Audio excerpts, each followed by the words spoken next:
This is homemade bread baked with just a stove. If you're a bread lover, you will stick to the end of this video as I will be teaching you how to make this simple homemade bread. Trust me, this soft, healthy and fresh bread is simpler than you think. Let's jump right in without wasting time. Mix the dry ingredients by sieving your flour. This would give your flour a fine face and it will remove any lumps or unwanted dirt that might be inside. So it is important you sieve your flour. After that, add your sugar. Do not forget to check the video description for the ingredients and measurements I use.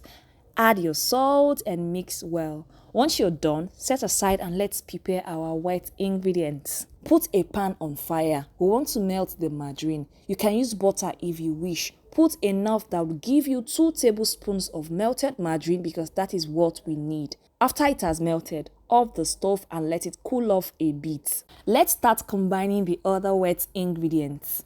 In a bowl, add powdered milk. Add warm water, not hot water, just lukewarm water. This would help to quickly activate your yeast. Add yeast and mix.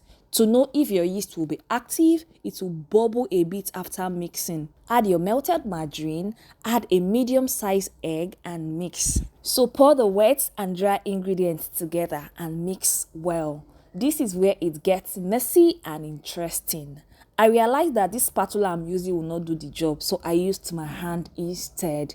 If you have a mixer, this is the perfect time to use it because the smoother and stretchy your dough is, the tastier and softer the bread would come out. Yes, so need. It's totally okay if your dough is a bit sticky at first. Do not add any flour. The more you knead, the more it becomes firm. If you knead your dough for more than 10 minutes, you're not wrong, go. By that time, you will see the face of the dough changing. It becomes very smooth and light. Before we continue, I appreciate your presence on my page. Without you, who is Nigerian Foody? So thank you so much for watching my videos. I appreciate your support. Give this video a like and follow my channel for more content. Thank you. Okay, let's continue. Once you're done, set aside for 25 to 30 minutes for it to rise. And this is what we have. Looks so perfect. Transfer immediately to a table. Roll it a bit for a smoother body before cutting to your preferred sizes and shape. At this stage, you can be more creative. You know there are some bread in the supermarket with designs on them. This was the stage they achieved those artistic designs. So show your skill by putting or cutting into any shape you want. But as for me, I'm just going to stick to the shape of my baking pan. I rolled for a smoother face and I fold up. Then grease your pan before baking. This is an important stage too. Use butter or margarine to rub the inner part of your pan. Make sure it is well greased. Then sprinkle a little flour and dust off, just like the way you're seeing in the video. Arrange your shaped dough and set aside for it to rise for about 8 to 10 minutes. While we're waiting for the dough to rise, prepare your toppings. I mean what you're going to wash the dough with. This process gives the dough a very fine face and finishing. So I'm using egg and powdered milk mixed together. Now that the dough is ready, gently apply it with your brush. Me, I'm using a fork.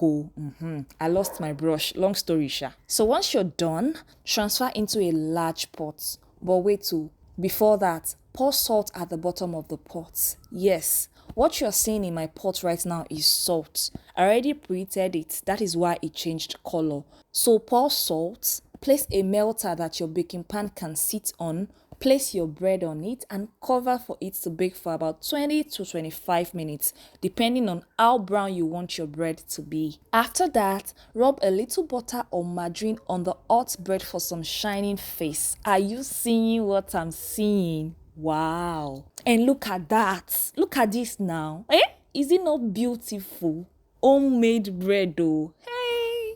Remove from the pan and eat as you wish. I had mine with jam. And that'll be all for today, foodie. I hope you've learned something new. If you want me to prepare any recipe, share it with me in the comment section. You can equally drop a message for me if you want me to give you a shout out in my next video. Subscribe to my channel for more food, kitchen inspiration, and market talk content. Equally turn on the notification bell so that you can know whenever I drop a new video. Thank you for staying to the end of this video. I love you so much. Do take care of yourself. I'll see you soon. Bye bye.